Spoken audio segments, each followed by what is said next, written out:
So let me start, and I'll start with the report of activities of Global Strategy Commission for 2023.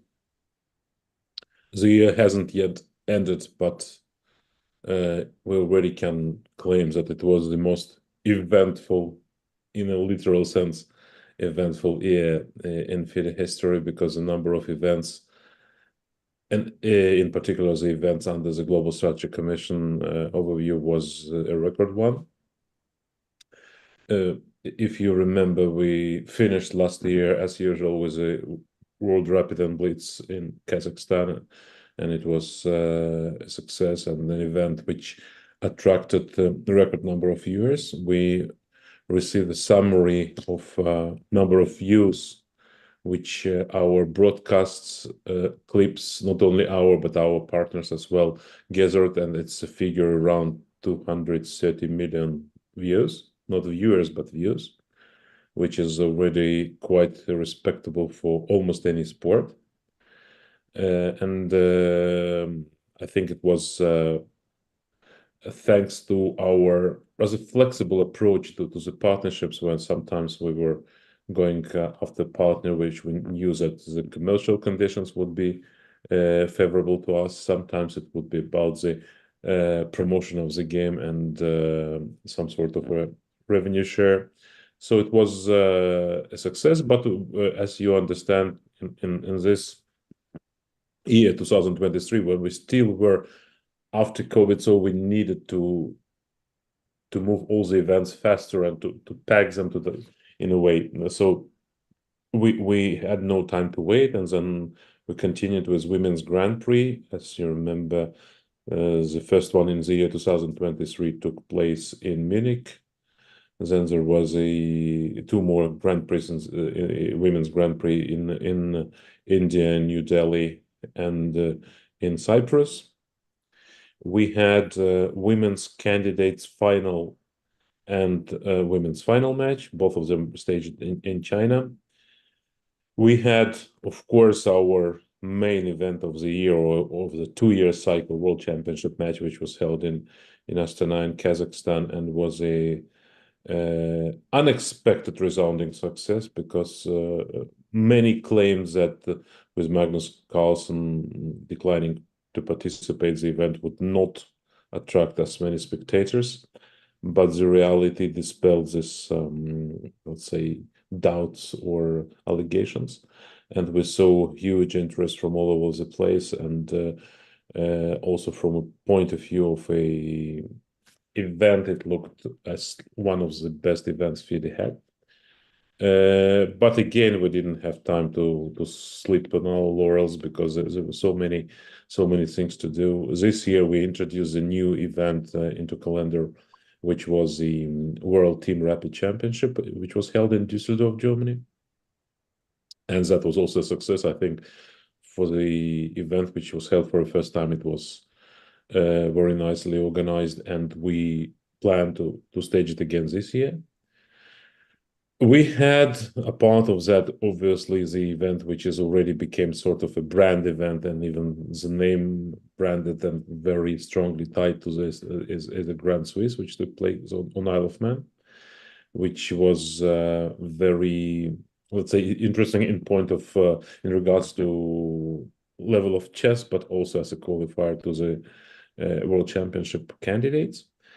And throughout all these years, the one big okay, I should mention also we had in Poland World Women's Team Championship, which was also an important event, and was quite an attractive format, which we introduced 2 years ago for the first championship, in which was then in Spain in Sitges. So and we saw quite a bit of following for this one as well, especially in Poland, within Poland itself, and it was properly organized there. And we saw that this whole activity should continue and run not only as a standalone event, but also as a system. And that's why at the end of last year, as you know, the decision was taken to introduce the FIDE circuit.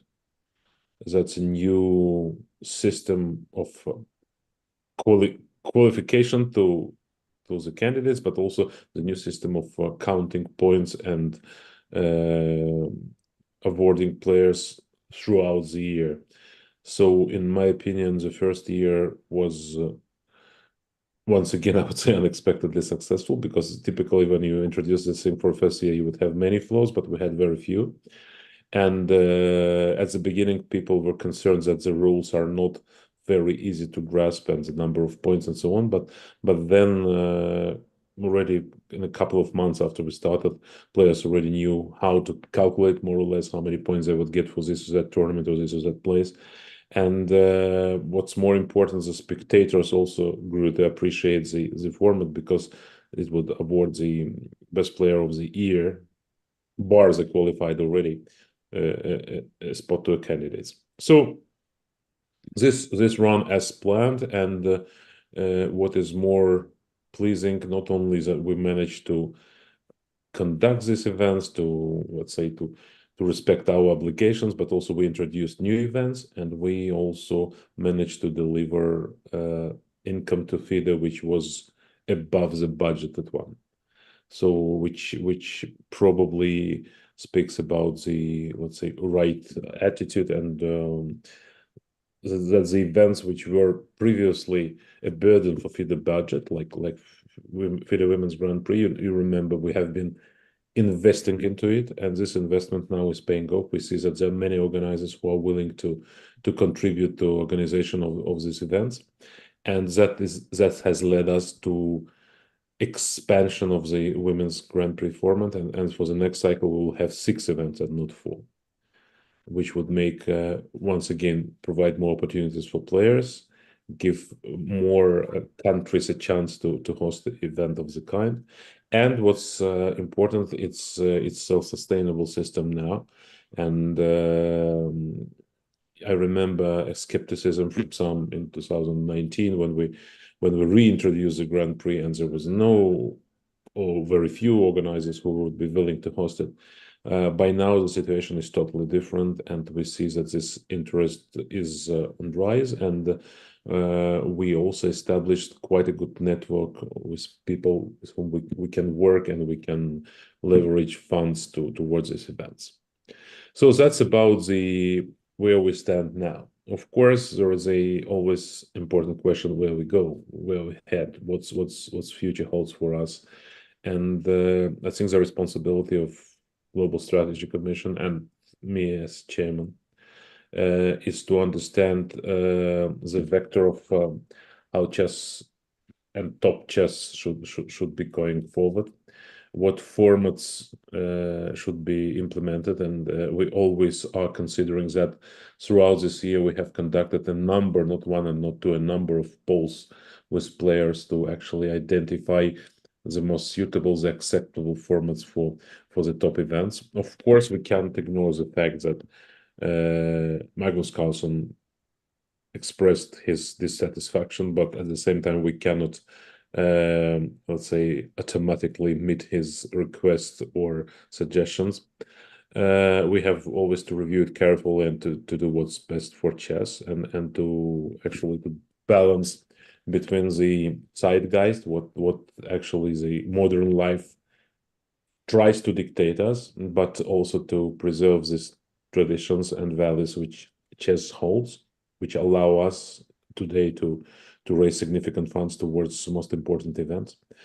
It's not an easy work. It's very responsible, and I'd like to praise all those who have contributed to the discussions on the topic. Last time we had a chance to discuss it in person was on Isle of Man, when a part of Pavel, who is doing a huge amount of work throughout the year, but also we had a chance to discuss with Jeroen. With Jeroen also we had a chance to do so in Astana, and there was Bassem. And today, of course, is an opportunity to discuss future, what could be the directions of our activities, both towards the candidates tournament, which will be in Toronto, how we stage it, and maybe I'll talk about it when we'll get it by the point, but also in general, where chess heads, what challenges we have today, and we know them, how to try to overcome them without losing what we have today, and the, let's say, it's not a niche, it's a very solid place that chess occupies today.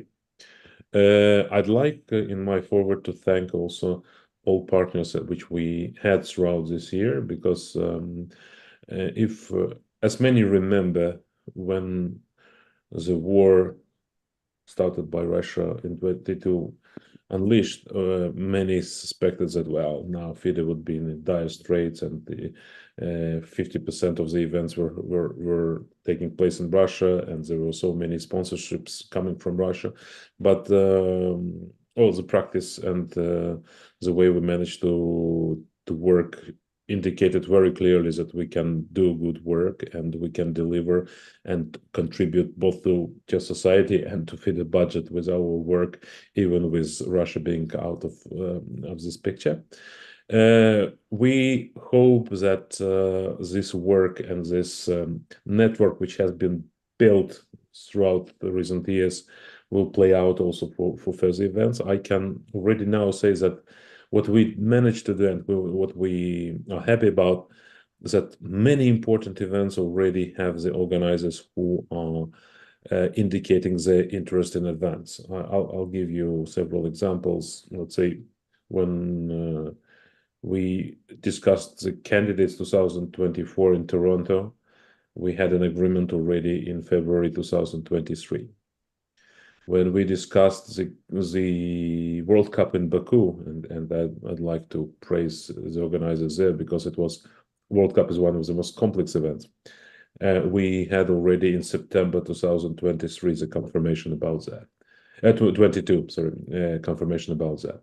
When we now have been to Isle of Man, there were number of talks both with sponsors and with the government and with the chief minister, and they already expressed publicly that they'll submit a bid for Grand Swiss to take place in Isle of Man in 2025, and so on and so forth. There are exceptions to that. There are exceptions, and we have to accept that. World Rapid and Blitz is always a very tough sell. The event with a budget over $2 million is always a difficult one to sell. Many people talk that you need to go and to switch to faster formats and so on, but few of them know how difficult it is to squeeze year after year the series amount, because still so far we don't have this very clear I would say position for the Rapid and Blitz. For many, it seems like something fancy, something nice and fun, but not worthy of 7 figures to be donated towards the event. Here I talk both about governmental money, city money, or even the companies. So we're yet to prove that this concept should be self-replicating, generating revenues from the views, and we are that's in cards, and we are trying to improve in this regards. Next year will be full of challenges, because next year we have candidates, we have Olympiad, which always a very, very difficult event to hold. As you know, the cooperation with Hungarian Chess Federation and government is rather smooth, and several inspections were already there. But it is a difficult event, both logistically, financially, but we seem to be okay with that. Also, we have the World Championship match 2024, and one of the topics we will be also discussing is whether the World Championship match 24 would be together with the Women's World Championship match 24, which is one possibility. Yes, candidates 24 played together, open event and female event. And of course, the challenges which lie ahead are related to how FIDE will manage to build the relationship with its partners in a triangle: broadcasters, spectators, sponsors. It always was, and will be a challenge, We also have quite strong competitors, but I think we have a good product, and we have to just to pack it smartly. It's once again, it's not easy, largely due to the formats, because any TV format would want us to go and shorten time controls to make it within 1 hour, 2 hours broadcast and so on. And here we have to be very careful and very responsible in our decisions. It is very easy to go and to try to pursue, let's say, easy money, which would be there for a couple of years, but there's a risk of ruining the standing and long deserved reputation of chess is also there. So we must be very careful. But all these things are needs to be discussed. The first thing probably that would need to be addressed is the formats of the candidates match and the World Championship match. Here, when I'll touch on the agenda, I think I would ask every one of the commission members to air their thoughts, ideas, maybe proposals. And although we are not expected to take immediate decision today, it's very important to exchange opinions in order to form it later and then to issue a recommendation to the board. Paul, would you mind going by agenda? So after going in for a general picture, just to illustrate by point. Number 2 was World Rapid and Blitz in Samarkand? Right, this was preparation, but maybe before going to point 2, maybe let's ask our members and maybe guests if they have any questions to you, to your report. Yep, fine. Yeah. First, in order the questions from the commission members, and when the questions expires, and then the public is welcome to ask.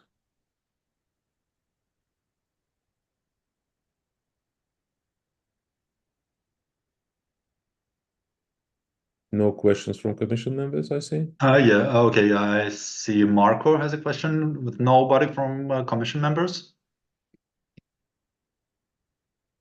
Okay, then Marco.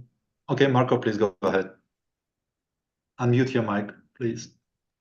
Yes, thank you. Well, in fact, I just wanted to comment about what Emil said of combining the Open Championship and the Women Championship, which I believe should become the standard in the future, because it is the standard now since 2024 until the candidates, because the World Cups are going parallel, the Grand Swiss are going parallel, and the candidates will go in parallel. It should be good that also the final stage is going parallel, would optimize the costs and probably also optimize the calendar. Because what I noticed from the last year, 2023, is that in a certain moment, the calendar was completely squeezed. Like from FIDE and the continents, we were passing to one event to the other event in just 2 days. So it was even difficult to follow all of them. And probably combining all the open and women events would contribute also to make it easier. Thank you, Marco. I largely agree. I just can tell you that it didn't happen overnight that we had all the events together. If you would remember, I think 4 years ago, everything was separate. There was no women's Grand Swiss at all. We just introduced it in 2021. World Cup was played separately, men and women, and there was no women's candidate. And then when they were introduced, they were played separately. So this is the first time the candidates would be played also together. I agree that let's say the costs would be optimized. The problem is though that optimized in terms of expense not necessarily means that we can squeeze and get an increased sponsorship from the same organizer for 2 events. And that's a bit of a problem. Also, largely depending who are the players, and that's unfortunately there is a reality which we have to face, because one thing which where you have competitors from two countries. Another thing if you have, let's say, two Chinese players in female, like happened last time and last couple of times as well. Before the great, okay, there was one Russian against Chinese, but before that, and it would be very difficult sell for, let's say, for the organizers elsewhere, apart of China, to raise another million towards this event. If you remember, we raised significantly the prize money, so the prize money stands on 500,000 euro, and all additional expenses amount to 1 million altogether. I agree that in general the idea is good.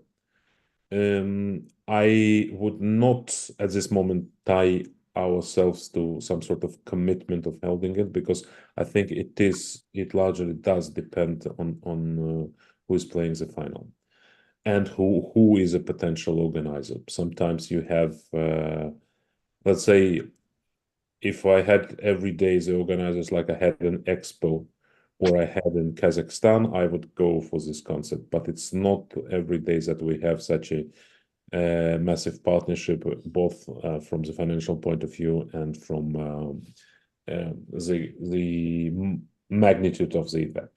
But yes, your point is taken, and I largely agree. Thank you, Emil. Please, any more questions to Emil? Okay, if not, then let's go to point 2. Emil, please. Yeah. So talking about the event in Uzbekistan in Samarkand, which starts in 2 weeks. Once again, I have to repeat that the task of finding a good organizer is for the World Rapid is always challenging.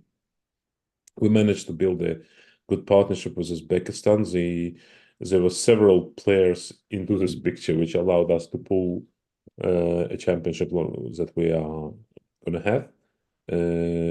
Partly the money came from the Ministry of Sport of the country. Partly it was contributed by one of the biggest corporations of the country, Silk Road Samarkand. And our standing already, it feels like long standing, but it's less than a year actually. It's just started exactly last year during the World Rapid and Blitz. Partner Freedom Holdings contributed their part to hold the event on a high level. We are expecting the strongest World Rapid and Blitz Championship in history. Today, when we look at the list, in open section, there are only basically maybe 2 top players who are not playing, at least at this moment, Hikaru Nakamura and Wesley So, if I remember correctly, maybe somebody else, but from the very top, all others are playing, including Magnus Carlsen. And I do hope that maybe Hikaru last moment will reconsider. Wesley never plays these events. It's just like you can count him in like he's out, but he's never in. So it's very difficult to calculate him. And in women's section, we have, I think, every single top player, a part of Huifan, who is not very active. And all the rest are playing. I think this hasn't happened for many, many years. That shows that the event is attractive to players, that the prize bar, which we managed to keep on $1 million, is attractive. We also provide full board accommodation for all the top players. We provided for around 50 players. Not all of them came, but eligibility for 50 players. And the important thing now is to broadcast it in a way that it would attract many spectators, because that's one of the things which always said about the Blitz and Rapids, that it's dynamic and easy to watch. To this effect, we elaborated on the plan together with the production team, and there will be a lot of novelties during the games, the way it is filmed, the angles of cameras, the number of cameras, the quality of cameras, the graphics, live inclusions from the various areas, because typically you would have live only from the board and from the commentator studio. We would add live in where the area of the players are, so with some sort of rapid interviews and so on. I hope we will provide interesting show for many, and most of all for wider audience, because we know that hardcore chess audience, which are a couple of millions, would watch it anyways. But for the wider audience, it's important because we are also leading now negotiations with a couple of major players, major media players, who are very interested in cooperation with FIDE, and it's an advanced stage. I'm afraid, due to the agreement, I cannot boast of the names, but these are absolutely first-ranked companies, known to everyone. And basically, the idea is that we start cooperation already from Toronto. And the way we will broadcast and we will present the event in Samarkand could also impact the way they see this whole cooperation as being attractive to them. All in all, there is a big team working on the event. Actually, I want to stress here one point. I don't know how many of you have been present to global strategy events in recent years, but nearly every event have more people being engaged with. The level of attention to detail, or professionalism, of branding, of resolving players' issues, and all sorts of services which we are providing has risen, and significantly. I pay great attention to that. I want, and I very strongly insist on the fact that when FIDE has its tier 1 event, and all global strategy events are tier 1 events, we have an organization which pleases both players, spectators, those who come there to watch, those who watch it from distance. So of course there is a room to improve, but I think we have been reasonably successful in this regards. So I believe the event in Samarkand would be no exception. The playing venue there is absolutely gorgeous. It's basically the best hall in the country, just very, very clearly put. And one of the best where chess has been played. And I'm looking forward to this event to be a success. That's it. It requires a lot of time, a lot of preparation. We had already 4 or 5 inspections going over there, because very difficult event, very packed, only 5 days, but a lot of action, many players, many countries, hotels, whatever. But we are delivering, and I hope this time the event will be even more attractive than it is. Also, once again, it's very difficult to add something revolutionary here, but we keep improving.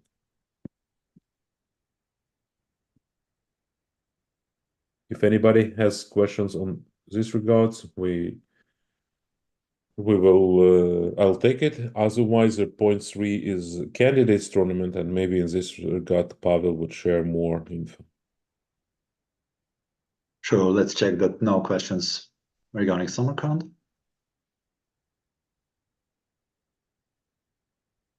No questions so far. So yeah, I'm ready to to tell you about preparation for the candidates, which were both open and women's section are scheduled for April next year. Once again, it will be supported, not really supported, but sponsored mainly by Scheinberg family. I would like to take this occasion to praise Mr. Isai Scheinberg and all the family for investing a lot of money in chess, and particularly for top chess events. I can remind you that the last candidate in Madrid was also supported by this sponsor. Well, I started my mission started when all the financial aspects have been already settled out by Emil. I started approximately 2 months ago. Well, we have a very particular situation with Toronto. This is Canada, and nowadays Canadian visas are quite an issue for many countries and for many players involved. So we start issuing by getting invitation from Canadian Chess Federation. Thanks a lot to Canadian Chess Federation president, who took care of it and issued very quickly all required invitations. So all players are now in possession of this invitation, are able to apply for Canadian visa, which is quite an issue. But we hope it will go smoothly. We take it under control, and hopefully all players will be in time getting their visas. I went to the inspection in November, so I seen the hotel where the players are supposed to stay. This is a great hotel, so not much to say about it. And it's in 13 minutes walk distance from the playing hall, which is also very, very nice venue. So I expected also the venue. So now we are in the process of proceeding with zoning of the venue, also working on a program for spectators. So yeah, it should be mentioned that Toronto is very special, and Canada in general nowadays is a very special place chess-wise, because 5 years ago, well, from chess point of view, it was not one of the countries we could say that chess was developing there, but now something suddenly changed, starting from pandemic time. Well, I think Queen's Gambit is one of the reasons, as elsewhere, as everywhere else, but maybe not the only one. It's hard to explain what's going on, but chess is booming in Canada nowadays. We have a lot of interest to the upcoming event, so we are getting a lot of inquiries where the tickets can be bought. So we work now about on the ticket policy. So, well, I'm not sure that the idea is to start sending out tickets before the Christmas holidays, so enabling the people to buy that and to make them as gift for their families and friends. But this interest is very high. This interest is unusually high, I would say, and we expect the venue full booked in advance there. A part of the venue itself, we expect many chess clubs, local chess clubs, to be engaged in organizing side events during the event, all kind of side events, master classes, simultaneous, some rabbit tournaments, kid tournaments, whatever. So, and we feel a lot of interest coming from the local clubs as well, which is great.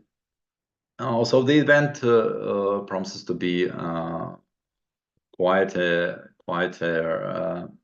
event. I mean, in big sense, for Canada, and hopefully for the entire chess world, for the entire chess community. So at the moment, as I mentioned, so we work with the venue.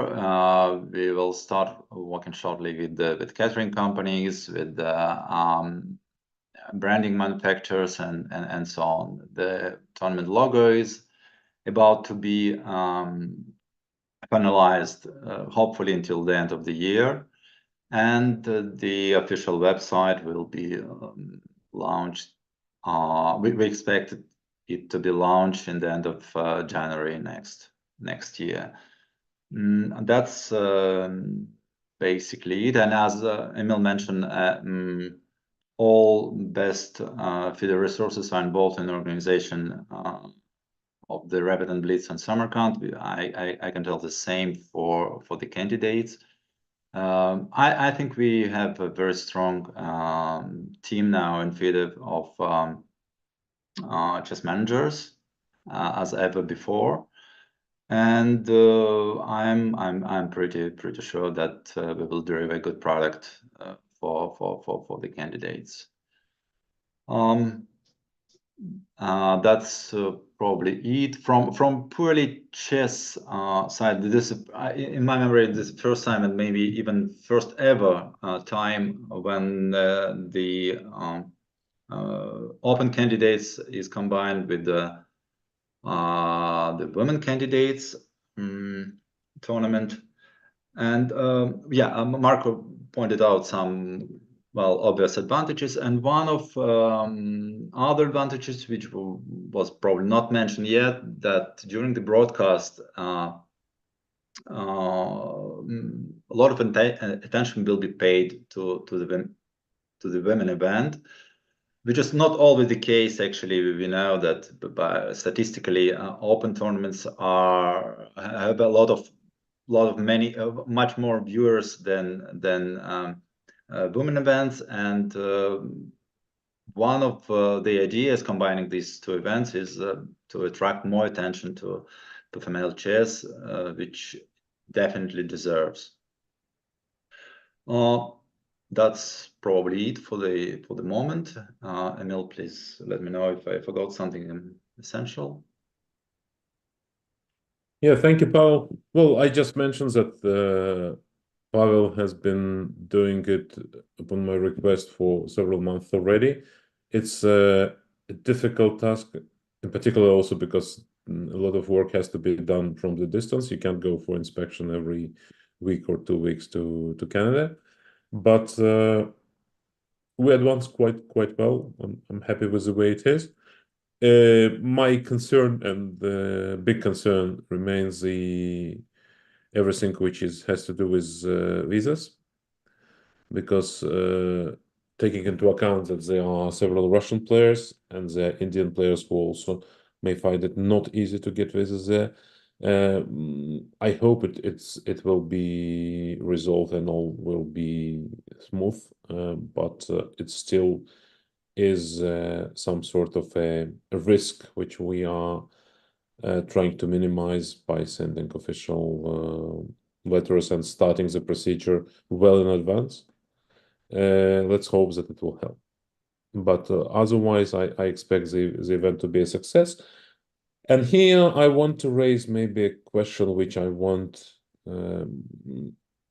everyone who have been silent before from the commission maybe to share their opinions, is about a time control, because we are on a crossroads, and this also has to be addressed, whether we expect the world championship match and candidates to run with the same time control, and if it is, what should it be? Whether we should stick the time control which was implemented in the previous candidates and before, to remind you, 2 hours for 40 moves without increment, then 1 hour for 20 moves without increment, and only increment in the last final part of the game. Or we should adjust it to make it as we are playing the World Cup, the so-called FIDE time control, FIDE classical time control, which is 1.5 hours for 40 moves plus 30 seconds, and then another 30 minutes plus 30 seconds. Or we should stick with the candidates time control as it is, and for the match we can introduce something else.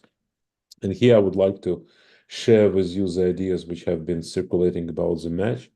As you remember, Magnus has been of the opinion that playing 2 games per day with a semi-classical time control could be a good idea. We are not quite convinced. We conducted a poll and sent questions to nearly 50 players, and the vast majority considered it to be not suitable for the World Championship match and candidates to the highest stages, maybe at World Cup, but not to the final stages. And let's say out of around 50 people which were asked, only 5 or 6 were in favor of such a shortening, drastic shortening. And then it leaves us once again with an option if we leave a World Championship match as it was and as it is. It was rather dramatic anyways. Or we try to introduce some sort of rapid games in between that, if you remember, that has been discussed in past as well. One suggestion which was discussed internally was, for example, that you play 2 games with a classical time control, and then the third game, no matter what's the result, but the third day is played with the 45 minutes to 2 games per day, just to have a winner in the day 3, so we are not risking a situation where many draws, and we know that every third day there would be a decider at least. That's all to be decided yet. The formats haven't been confirmed. Obviously, for candidates, you already have a selected number of days, so you cannot go with this one. For candidates, the options is either we go with a classical, let's say, what is called 7 hours time control, or 5 hours time control, and that's also would impact how we structure the work with spectators, and probably even the starting times of the games, because it's I mean, if you go for the longer games, you have to start earlier. If you go for the, but maybe earlier is better in this case, because then Europe and India, which would be extremely fascinated by the event, would have a chance to follow the games, at least most part of them. Or we go for the shorter time control, and then probably we should start a bit later, because if you start, let's say, at 2 p.m. and play FIDE time controls, then most of the games would be over by 6, and all of the games would be over by 7. So that's also a question if we want to adapt it depending on the public. It's maybe not the critical question here, but one to take into consideration. But in general, what would be the spirit of more in the spirit of contemporary chess, to reflect on our uniqueness and positioning of the World Championship match and candidates as something major, grand, and in a way traditional, or to go down to reduce time controls, to try to make it shorter, to try to make it more, let's say, okay, you can't really call it dynamic with 5 hours, but to not to have such a long games. So once again, here I'd like you to express your opinions. If you don't have a clear opinion, that's fine. Just speak up that you don't have an opinion, and maybe we can gather some sort of info later and exchange opinions later on. But I want on this forum to have some discussion on this very important topic.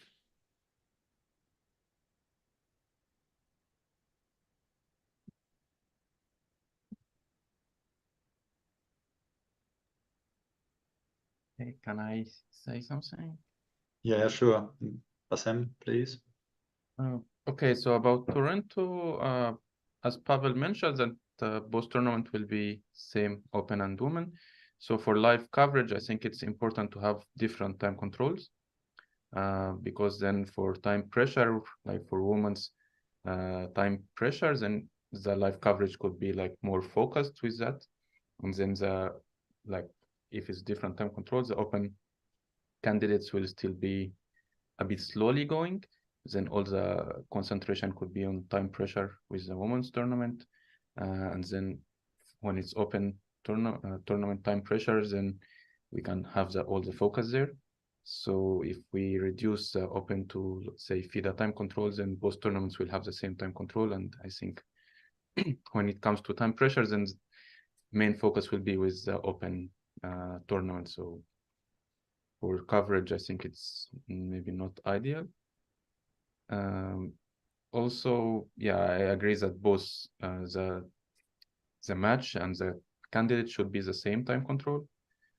And yeah, to change it now, I'm not sure it's so easy.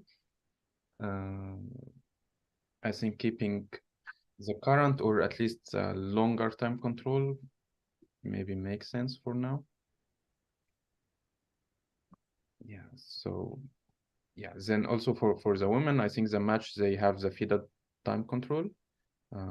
So I think for women it's no problem. Just FIDE for candidates and the match is fine. But it's mainly for the opens that we are discussing, right? Yes, yes. For women, it's actually the same time control in every event. They simply have only one classical time control. So it's about the men. So what would be exactly your suggestion to go as we had the last time, right? Well, I think it should be different from the women, or at least more time control. So yeah, it's either like in ground series or just to keep the 2 hours and then 1 hour for 20 moves without increment. I think it's just one of these two. The longer time control. For men, yeah? Yeah. For the open event, yeah. Okay, thank you. Thank you, Basim. Someone from GC members or counselors? Someone else? Okay, nobody at the moment. Okay, then Patrick, please. Yes. A question? Yes. I think, in my opinion, whatever the time control is, it must be the same for the candidates as for the final match. It must be a logical in the two competitions. Just this. Okay. Yeah, the logic is understood. Yeah, that's the logic we operated under in previous cycle, and although the match may have some additional features, let's say the basic time control for the classical portion, I think it would logically be the same for candidates and the match. I agree. It's an eternal problem. We have to choose between to make the competition, the tournament more attractive for public, or to choose for longer games, not so funny for public, but more how to say exact chess, with less mistakes for a world championship. So there is always, we have to find a balance between the two. Okay.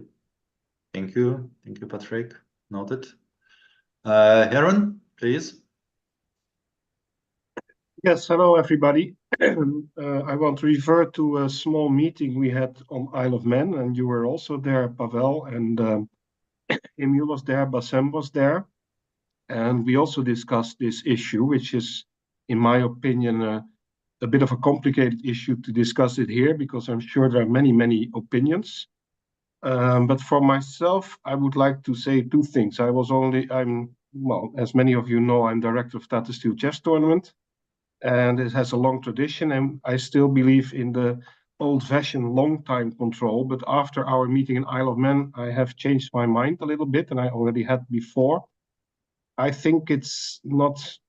My personal opinion is that it should be quicker. Actually, in Wij can say we will also reduce the time limit from 7 hour max to 6 hours max, meaning that the last 15 minutes after move 60 we will skip. So it's 40 moves for 100 minutes and then 50 minutes for the rest of the game.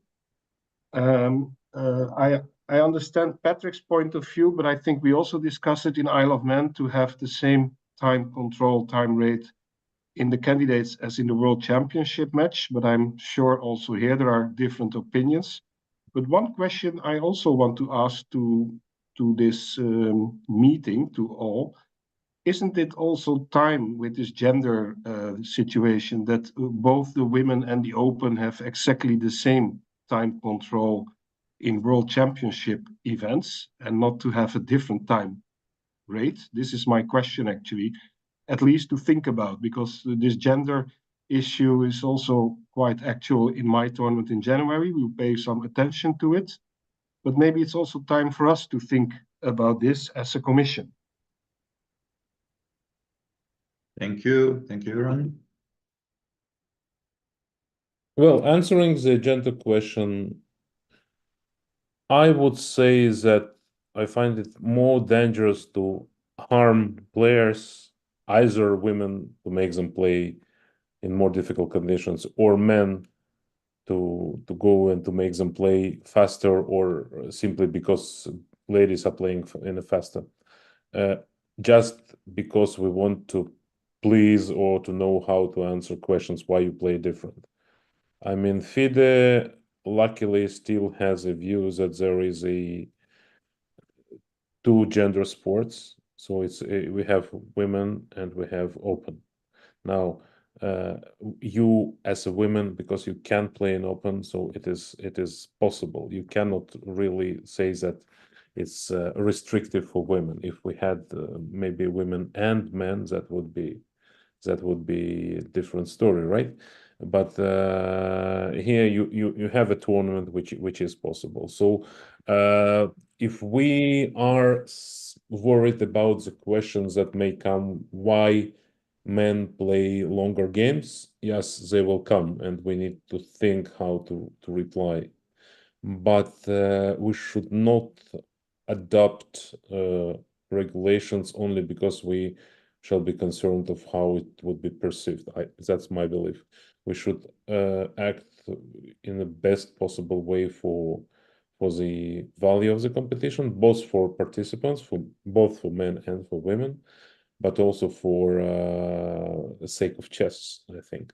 And it's more important than, let's say, a concern of why this or that time control was implemented. There is a very clear difference why, for example, the why is because women prefer the shorter time control, and the men, according at least to our previous poll, preferred the longer one. And that's, I think, a good reply to any inquiries of the kind. Once again, we could be picked on this topic from various sides. Of course, now let's say, it's very common to find these discrepancies and start attacking FIDE for, I don't know. I don't know what can we be accused here, whether it is neglecting parity. What we surely do not neglect is the interest of players. So I don't think for some sort of theoretical parity we should introduce the regulations which are not exactly the same. Then we also could come to a different situation, because the next step probably we should somehow find ourselves finding a prize fund which would be the same, which also could be, I mean, I know that some organizers already start experimenting it, and many even getting a good PR with that. But if I have tomorrow to find the €2 million prize fund for the women's world championship match, I would find it excessively difficult. And I think we should be very careful not to lose our let's say, vision, being sort of answering the challenges which are not within the scope of our activity. I mean, it's a society which is having a lot of questions about that. I think there are waves from this side, and there will be a wave to another side. And I don't think we have to be very much depending on that. I think we have to do what's the best for players, what's the best for chess community, for what's the best for spectators, and also what's realistic. Because once again, when we came as FIDE new team in 2018, the first promise was to raise the prize in women's competitions, and we duly did it. And the world championship match went from 200 or 300,000 to 500,000. And women's candidates, which didn't exist, got to 200,000, and now it has been raised to 250,000. But these are realistic funds. Now, if we would try to, let's say, you find a unifying solution for anything, universal. It would be very, very difficult here on. So it's a bit of a thin ice here that we would be walking.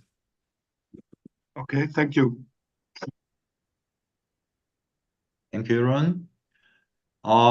Any other questions, please? If I may, Sure, Chen. I'm interested about the World Championship match. What are consider for the time control in the future? Because I heard that for Magnus, maybe he's interested to have some different time control, including the blitz and the rapid, probably. Not the pure classical games much. I thought it can be really difficult question because we have rapid and blitz world championships. So, but still, it's just an interesting question. If I understand well, you mean the world format championship. which is mixing up different time controls, right? Right. Mhm. I mean, if any of you concerned that it might be mixed pictures, it's possible by different time control, and then it can count in each set. And let's say each set that you can earn points is more or less like some idea from tennis. Yeah. So I don't know. I think it is a difficult to open question, but it's still an interesting way to consider about it. But I don't know about the commission's previous meeting and like discussion. So just Thank you, Chen. That was actually discussed before the previous match, I think, and one of the ideas was to make this set system and tennis system, which actually was not to Magnus' liking by that time. Although Commission had elaborated on the proposal and it was very reasonable, I think. I have mixed feelings here. I mean, I really, really do. It's a question of so many options which are on the table, because you can play with it for a number of months, maybe, to introduce various time controls to make let's say, the set inclusive of classical, rapid, and blitz, or making it only with semi-classical. And there is no clear answer. There's no clear answer if it is good or if it's bad. What is clear is that we need to choose between two approaches in general. One would be sticking to classical one with possible minor injection of new ones, or going for some sort of a revolutionary approach. And this is a dilemma, and as you pointed out, no easy answer. Yes, we consider that. Yes, I've discussed it. I've discussed it also with Magnus in Madrid when we met, but also, of course, we discussed many times with Arkady, who I think it was discussed also on during the FIDE Council meeting. It's a very difficult dilemma, and I didn't know an answer, I will tell you honestly, because I feel that experimenting is always good. From another point of view, whether is it good to start the experiment from the very sacred thing as a World Championship match, which sells well and which works well and which attracts a lot of spectators? I don't know. Maybe it is. If I had a chance to make this running as an experiment for one cycle and to claim, okay, guys, tomorrow we are doing, I don't know, 45 plus 32 games per day, but please be acknowledged that we may not like it and we will reverse to the old system. But it's also tricky if you change a system drastically, then it's very difficult also to get back. So it's not like you would have. I mean, as FIDE, you would be under a lot of pressure why you changed it, and then under a lot of pressure why you want to restore it back. So no easy question to set. I think in general, the revolutionary ideas should be either tested on a lower level or being, let's say, having a large consensus among all stakeholders, players, organizers, community, that guys, we're going to test it and to see if it works. But we are also likely to revert to the previous system. I don't know. I don't have an answer. If I would have an answer, maybe I would go ahead with a proposed system and would fight for it. But I really don't have an answer, and that's why we keep raising these questions already for 2 years. I would just like to add that we are not stubbornly stick to the traditional system, so we are open to all the suggestions. So yeah, this is important to know. So we don't have this intention to keep the traditional time controls forever. There is no such approach. So all possible proposals are welcome and will be seriously considered. This is the message I would like to send out. Any other questions, please?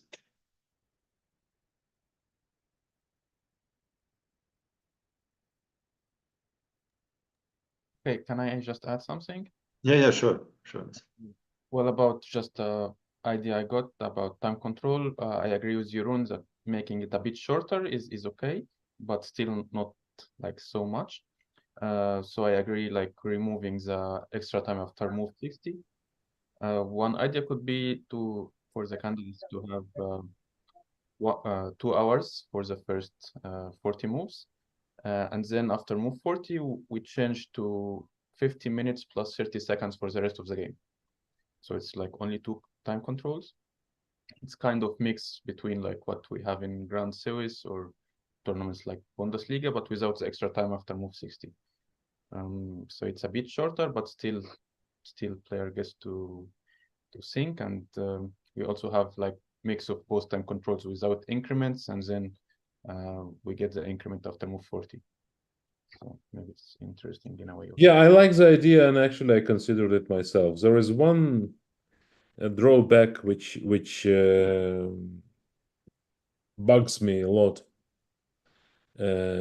that it would be another completely new time control, and we would be under, and many colleagues who would immediately be very irritated by the fact, come on, another new time control. So it's not enough that like they had 2 classical time controls, now they have a completely different third time control, which was never played and we are not accustomed, and whatever. In general, I like it as a balanced one. I like it, but let's say we should understand what the dangers are, right? That would give us 2 hours for 40, which is reasonable, and then I don't know, 30 minutes, so it would be 6 hours, or if you even go for 15 minutes, it would be less. So it's like for Bundesliga we play or Grand Series, it's 1 hour 40 minutes, and for 40 moves with 30 seconds increment. So it's basically the 2 hours. But with 30 seconds increment. And then after move 40, you get 50 minutes for Bundesliga, and I think that was also for Grand Series. So it's in a way familiar to the players. Yeah, something to discuss. I agree with you that this could be a sort of a compromise. I agree. If I may, maybe I would like also to share my opinion. I'm not sure about exact time control. I don't have any clear preferences, but I like the idea implemented by Stavanger that every day we have a winner. But unfortunately, I don't have a clear idea how to put it in practice. So I don't like exactly the way they use in Stavanger, that they, after a drawn game, they play a rapid game or whatever, or blitz game. Yeah, this mixture maybe is not perfect, but unfortunately, I don't have a better idea, better approach at the moment. But the very idea of having a winner every day, every competitive day is, well, is something we should look for. That would make the event is even more attractive for spectators, definitely. And that's it. I think we shall anyways take our time to exchange it in written, maybe. I would call upon everybody who is a member of the commission, whether a commissioner or secretary or myself, to exchange it within a group, and maybe by the next week to have some sort of a, if not joint, but at least as a proposal which would be clearly supported by most.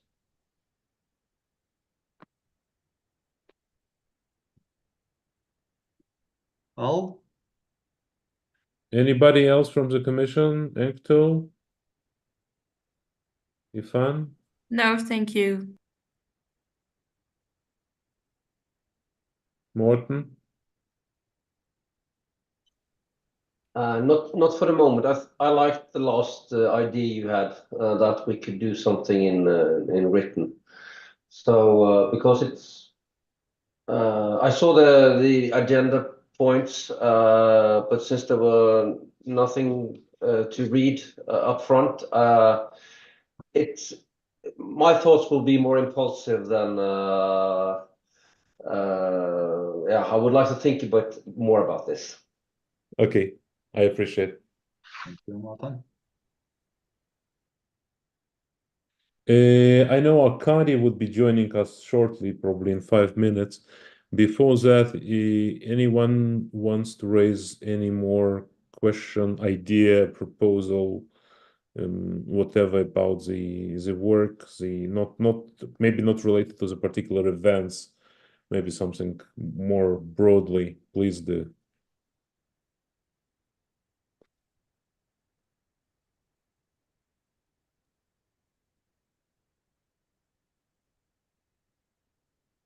Okay, if not, I'll share just one more project we are working now. It's not related immediately to the global strategy as a tier 1 event holder, but rather as a global strategy of how FIDE should grow. It's a project with a corporate world championship. It is something that we started, as many of you would remember, we started this one half a year ago, but we started the first event, of course, a couple of years ago with an online format of the World Corporate Championship. And it was quite successful in number of teams and also the quality of teams, 288 teams, and many of them representing big companies. This time around, we are planning to have it in a different way. We would have online qualifications, which would take a couple of months, and then the final stage, which is likely to take place in New York. It is, as I told you, started half a year ago, the negotiations. At this point, we are in a very good position to say that there is a, let's say, agreement in place, but not in the written form yet. So I would believe that by this end of December, in January, we should have a clear agreement with the organizers of New York part.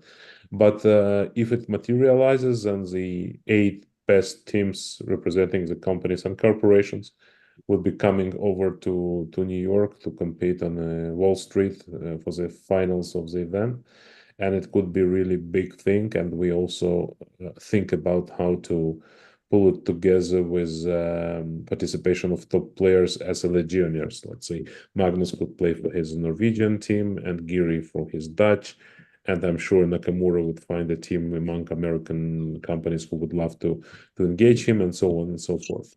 This project works as a joint one between a special dedicated panel, which is JJ, Gunnar Björnsson and Lukas, and from myself, which I'm more on the final stage and finding finances for its implementation.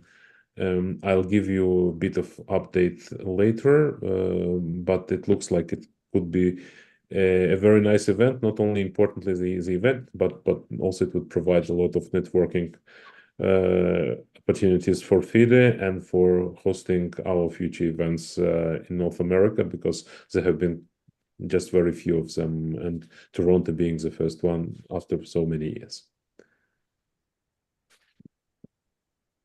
Thank you. Thank you, Emil. Emil, may I say a couple of words? Oh, Arkady has joined us. Yeah, Arkady, sure. Yeah, thank you, Emil. Just very quickly, I would like to thank Emil for the enormous efforts he's putting in the major event planning, management, marketing, and making sure that all top players are comfortable with everything, and the chess world is enjoying watching the top guys. It's a huge part of our work, since those top events are our main assets that we are responsible for. So I would like to thank you, Emil, personally, and the whole team, Pavel, of course, and all others who put their effort into that. There are lots of regulations, lots of small and big things that you're doing on everyday basis, and you're in the front line for all really difficult things, and since we know how sensitive any even small mistake or even small issue is for any of the top players, and you are always the ones who are responding the first and very quickly. And there are so many plans that Emil already, I'm sure, described to you. And of course, I'm always very supportive, and we are working as a team. So Global Strategy Commission, I hope, will continue to be a core for all major FIDE activities. Thanks a lot. These days, we are watching closely how the competition FIDE circuit is going, the new thing that we developed together with the Global Strategy Commission, and I think it's already quite exciting, though we have some issues to be resolved, and we need to do it quickly to start the new FIDE circuit next year. And another thing is bidding for the Olympiads that Emil, I think, probably mentioned already as well, for 28. Good competition. We finally have 2 bids after many years, which is a good sign. And actually, if not this short time frame, we would probably have even 4 bids instead of 2 bids. So I do not have any doubt that for 2030 we will have at least 2 bids again. So again, thank you. I will not take much of your time. Greetings from Morocco, where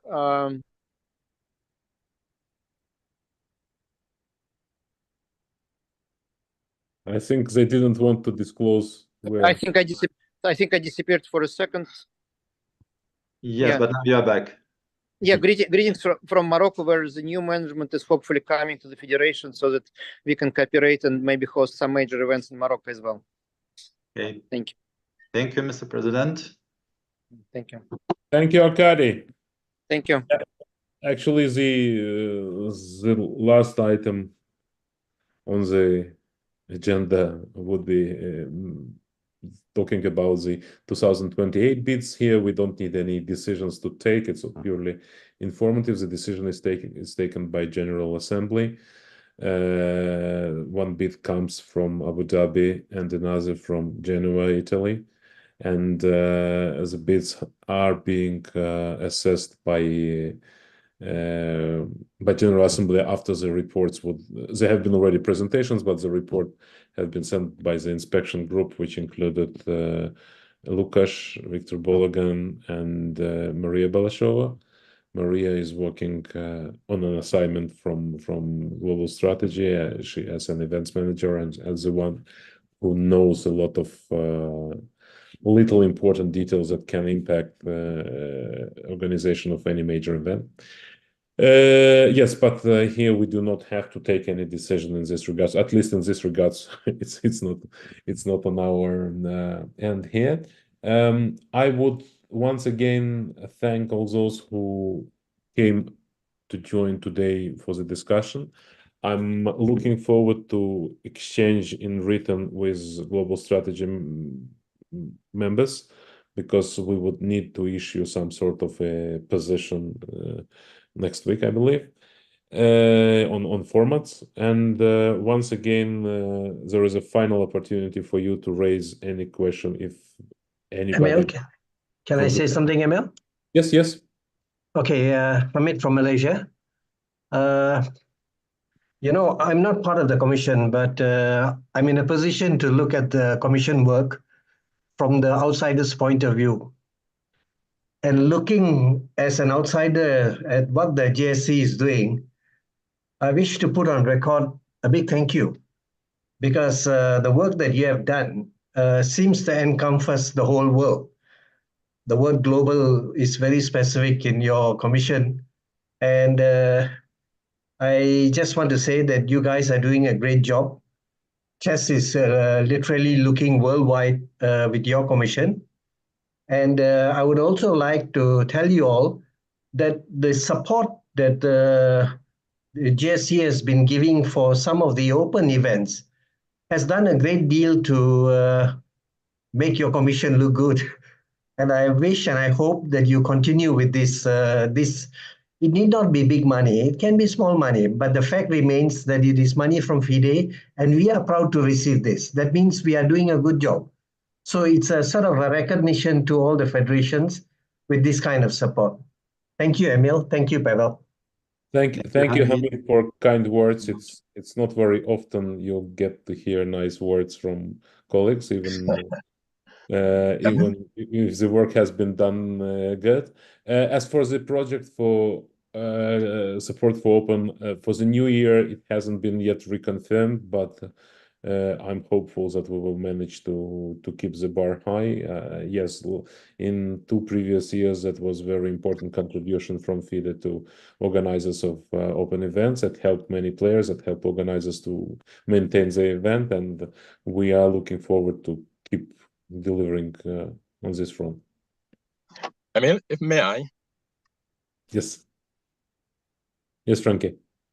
Yeah. In a few weeks or within a week, I would submit to the commission, other members, an initiative which I think centered around some of the issues we find going on globally in terms of looking for peace.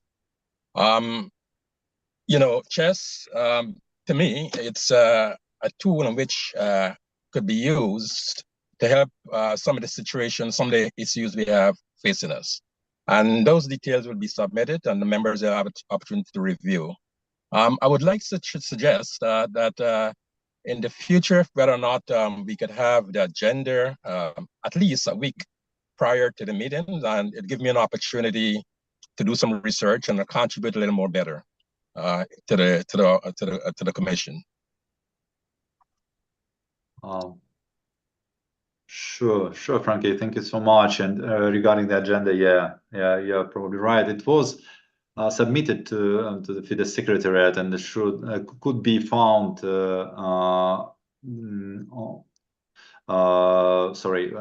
Could be found